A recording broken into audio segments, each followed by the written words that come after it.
Ladies and gentlemen, today we unravel a silent force within us that can build or break the life we dream of the ego.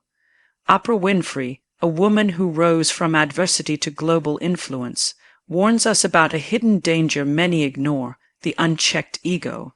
The ego is not confidence. It is not ambition. Ego is the false self, the part of us that feeds on power, praise, control, and superiority. Oprah says, your ego will tell you that you are what you do, what you have, or what people think of you. But none of that is who you really are. We often build identities around titles, money, or validation. We chase applause more than purpose. But the moment those things are taken away, who are we? Oprah reminds us, when you serve the ego, you lose touch with your soul. She teaches that true power comes from humility, awareness, and service, not arrogance or dominance. Her success did not come from ego, but from listening to that still small voice inside, what she calls the whispers of the universe. That voice is drowned when the ego shouts. The ego creates fear of being wrong, of being judged, of being less than. But in truth, we grow through failure, vulnerability, and connection, not control. When Oprah built her platform, she chose authenticity over image. That's why the world listened. If we want to live meaningful lives, we must put ego aside and align with a higher purpose. We must shift from what can I get to what can I give. That shift changes everything. The ego, as Oprah Winfrey defines it, is not who you truly are. It is a constructed identity. It is the mental image you build of yourself based on your achievements, possessions, social roles, or how others perceive you. While it may feel real, the ego is actually a mask, a fragile facade designed to protect your sense of importance and security in the world. The danger of the ego lies in how it constantly seeks validation from outside sources. It tells you that you are only valuable if you're admired, if you're applauded, if you're powerful or superior. It pushes you to chase titles, compare yourself to others, and obsess over your image, all in an attempt to avoid the discomfort of feeling unseen or inadequate. In this process, you lose touch with your authentic self. According to Oprah, when you live from the ego, you are living reactively, not reflectively. You begin making decisions out of fear of not being enough, fear of not having control, fear of being judged. You might pretend to be confident, but it's a confidence rooted in defense, not truth.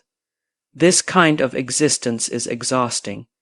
It can lead to anxiety, broken relationships, and a constant need to perform just to feel worthy. What's more, the ego resists growth. It hates vulnerability because it equates that with weakness. It avoids failure at all costs because failure is seen as a threat to your identity. But real growth, as Oprah teaches, happens when you're willing to sit with discomfort, admit when you're wrong, and remain open to learning. These qualities require humility, something the ego refuses to embrace. Letting go of the ego means reclaiming your true self, the part of you that exists beyond your resume, beyond the praise, beyond the expectations. It's the self that is steady, wise, and whole, even in silence. It is not moved by likes, nor broken by criticism. When you no longer need to prove your worth to the world, you are finally free to live from a place of authenticity, presence, and purpose. Oprah Winfrey has spent decades interviewing, observing, and learning from some of the most successful and enlightened individuals in the world. Through all of it, one truth stands out clearly to her: the ego is a master of disguise.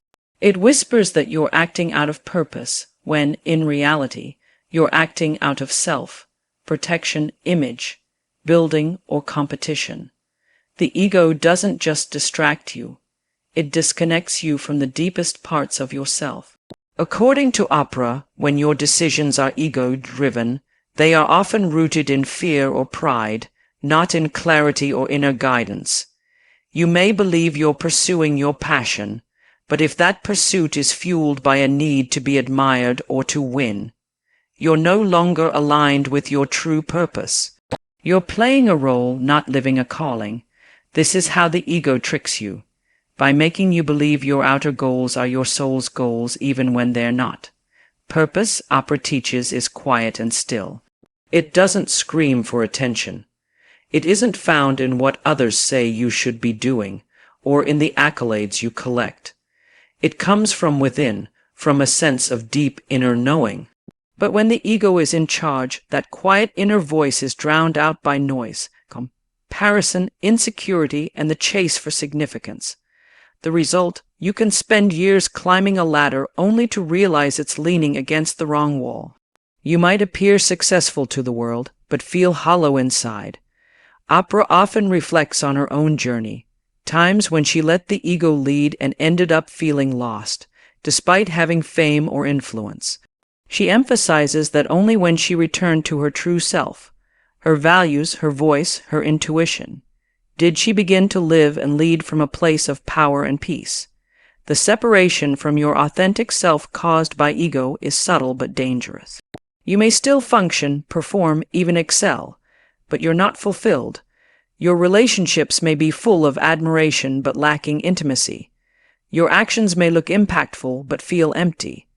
This is why Oprah urges us to examine our motives constantly and to choose soul over ego every single time.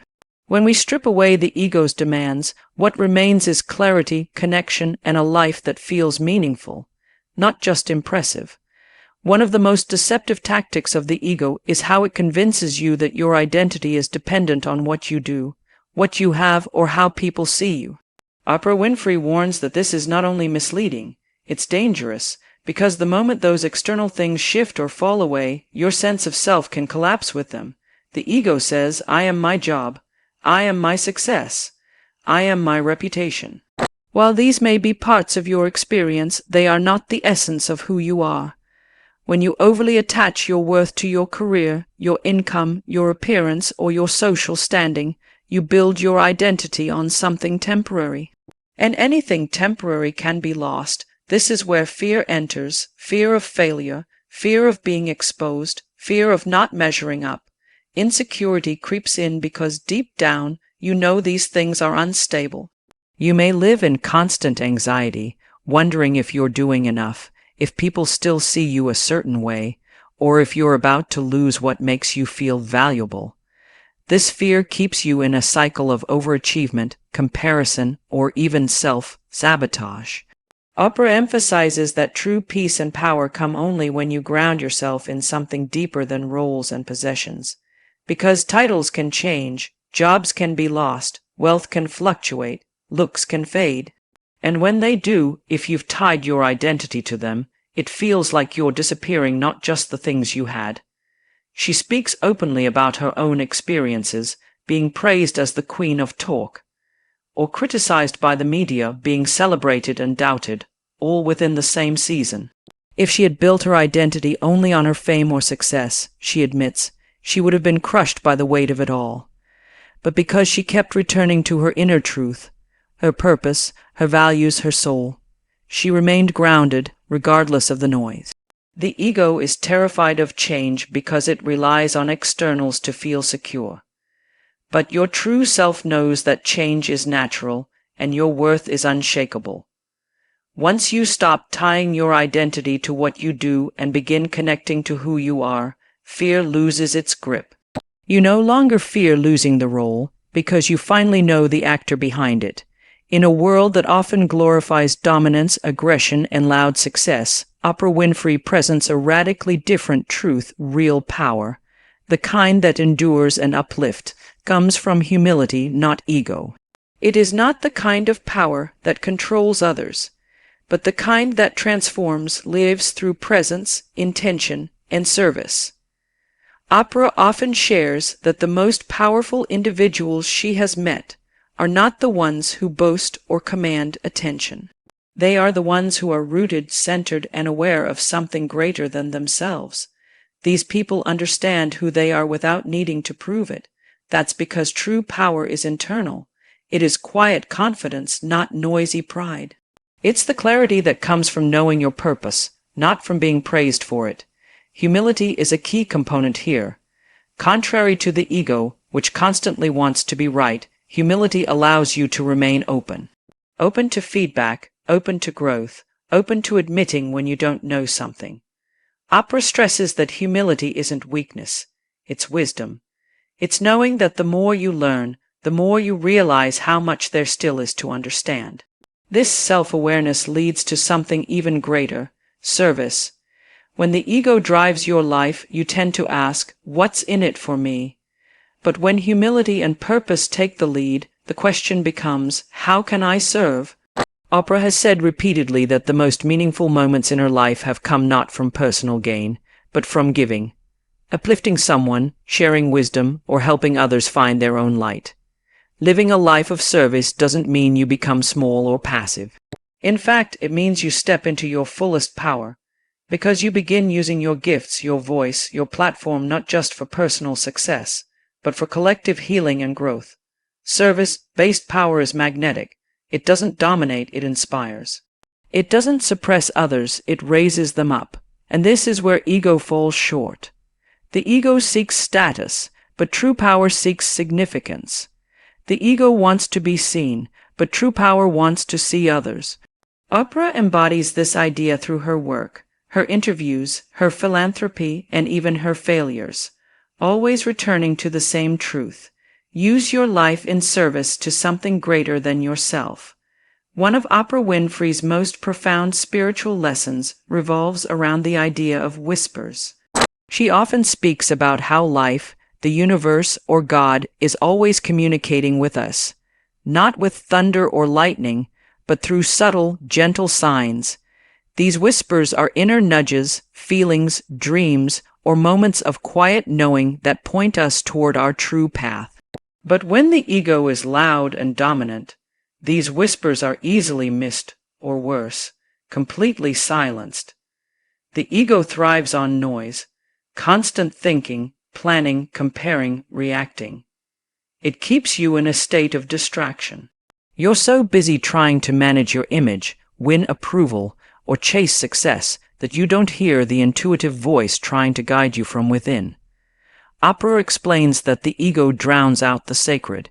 It fills your mind with anxiety, doubt, and overanalysis until you can no longer tell the difference between what your soul wants and what your ego demands. These whispers are not random. They are signs meant to guide you away from misalignment and back toward authenticity. It might be a feeling of discomfort in a job that looks good on paper. It might be a quiet sense that you're meant for something more, or a recurring dream, or even a moment of stillness that moves you to tears. Oprah urges us to pay attention. When you ignore these whispers long enough, life doesn't stay quiet. It starts yelling through crisis, loss, or disruption. The universe will do whatever it must to wake you up. But to hear the whispers, you must quiet the ego. You must learn to sit in stillness, to pause the chase, to listen. That's why Oprah is a huge advocate of daily reflection, meditation, and solitude, not as spiritual fluff, but as vital tools for navigating life with intention. In the stillness, you reconnect with your intuition, your higher self, your creator, whatever you believe in. You begin to see the difference between ego-driven ambition and soul-driven purpose. The ego wants immediate answers, quick wins, loud applause. But the whispers ask for patience. They call you to trust even when the path is unclear.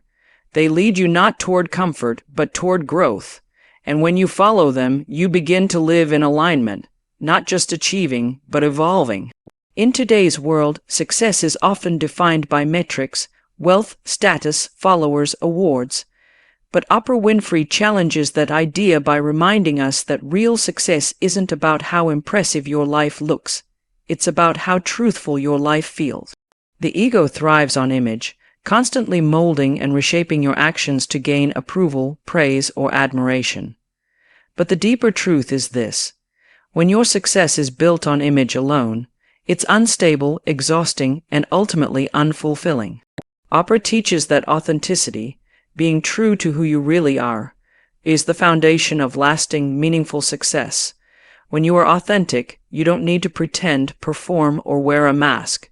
You bring your full self to the table without shrinking to fit expectations or inflating to impress. You know what you stand for. You align your work, your values, and your voice, even if it means disappointing others. This kind of integrity is rare but powerful. Oprah herself became a global icon not because she followed trends, but because she broke the mold. She didn't conform to what others told her a talk show host should be. Instead, she brought vulnerability, spirituality, empathy, and truth into her work. She let her authentic self lead, and in doing so, she changed the media landscape forever. People connected to her not because she was polished, but because she was real. The ego, on the other hand, is constantly trying to curate a version of you that will be accepted. It says, don't say that, it might make people uncomfortable. Or post this, it'll get more likes. It drives you to seek validation instead of living your values. But every time you bend your truth for applause, you move further from yourself. And what's the use of success if you feel like a stranger inside your own skin? Authenticity may not always be popular, but it is magnetic. It creates trust, depth, and resonance. It allows you to sleep peacefully at night knowing that you showed up fully and honestly. Oprah reminds us that when you let go of needing to be liked, you free yourself to be loved, not for your image, but for your essence. So real success isn't about looking good, it's about being whole. It's not about winning in the eyes of the world, but being able to look in the mirror and say, this is who I am, and I'm proud of the path I've chosen. The ego tells us that to survive, we must protect ourselves, emotionally, socially, even spiritually. It creates walls, masks, and defenses. It wants to appear strong, flawless, in control. But in doing so, it often isolates us from others and from our own growth. Oprah Winfrey teaches that true connection and peace only begin when the ego is put aside and authenticity is allowed to step forward. When we lead with ego, our relationships become transactional. We may show love or kindness, but only if it earns us something in return: attention, validation, control. We become less interested in understanding and more interested in winning. We listen to respond, not to truly hear. But real connection, deep, soulful, transformative connection, requires vulnerability. It requires honesty, openness, and a willingness to be seen, flaws and all. Oprah often speaks about her own shift in relationships, how moving from ego-driven interactions to heart-led connections changed her life. She learned that when she stopped trying to impress people and started trying to understand them, her relationships deepened. She stopped asking, "What can I get from this person?" and started asking, "How can I be present with them?" That shift from performance to presence is where love and peace grow. Letting go of the ego also opens the door to personal growth. The ego resists change because it fears failure, exposure, and discomfort, but growth lives on the other side of those things. When you release the need to be right or perfect, you become open to learning. You admit your mistakes, ask for help, and evolve without shame. You become a student of life rather than a controller of outcomes. And finally, putting down the ego gives you peace. Not just outer calm, but inner stillness. A freedom from the constant pressure to prove yourself. Oprah reminds us that peace doesn't come from the absence of chaos, but from being anchored in something deeper than your circumstances. When you stop needing to win, dominate, or be seen as the best, you begin to feel light, free, and whole. This is the paradox. The moment you stop clinging to the ego's version of power, you unlock your true power. The moment you stop pretending to be perfect, you finally become real. And that realness, the raw, open, humble self, is what connects you most deeply to others and to the divine. Oprah Winfrey often says, "You can't change what you don't acknowledge." And when it comes to the ego, this is especially true. The ego is subtle, cunning, and often invisible. It hides behind your ambitions, disguises itself as confidence, and operates like a silent puppeteer behind your choices. That's why the first and most vital step to freeing yourself from its grip is awareness, becoming conscious of when and how the ego is running the show. Most people don't realize how often their decisions are ego-driven. The desire to win an argument, the impulse to post something for likes, the reluctance to admit a mistake, the fear of showing emotion. These are not random behaviors. They're symptoms of the ego at work. And Oprah teaches that until you learn to observe these patterns without judgment, they will quietly control your life. Awareness is not about shame or blame. It's about waking up. It means pausing in the middle of a reaction and asking, is this my truth speaking, or is this my ego trying to protect an image? It's noticing your inner dialogue, questioning your motivations, and recognizing the moments when your self-worth is being outsourced to outside approval. Oprah emphasizes the power of reflection, journaling, solitude, and even therapy as ways to develop this awareness. Living consciously doesn't mean you become immune to ego, but it means you no longer let it drive. You learn to observe without automatically reacting. You develop what Oprah calls spiritual maturity, the ability to stand still in discomfort, to sit with uncertainty, and to lead with love rather than fear. You move from being a passive reactor to a deliberate creator, and with each moment of awareness, a small transformation happens. You begin to choose peace over proving, service over self-importance, meaning over image. You stop chasing validation and start embodying truth. Life becomes less about how things look and more about how they feel. You build a life from the inside out, not from the outside in. Oprah reminds us that awareness is not an event, it's a daily practice. The ego never fully disappears, but the more conscious you become, the less control it has, and in that space, between reaction and response, you reclaim your freedom. You remember who you really are. You begin to live with purpose, intention, and presence. In the end, Oprah Winfrey's message about the ego is not meant to shame or scold. It is an invitation to awaken, to notice, to shift. The ego, with all its noise and armor, is not evil. It is simply afraid, but you are not here to live a small life controlled by fear. You are here to live a life of depth, truth, and purpose. When you begin to notice the ego's grip and gently loosen it, you make space for something greater, your authentic self, the self that is steady in silence, the self that listens to whispers, the self that leads with humility, serves with intention, and connects with depth. This is where true power lives. This is where peace begins. So take the lesson to heart. You don't need to prove your worth. You need only to remember it, let go of the mask, tune into the truth, and step into the life that was always waiting for you beneath the noise.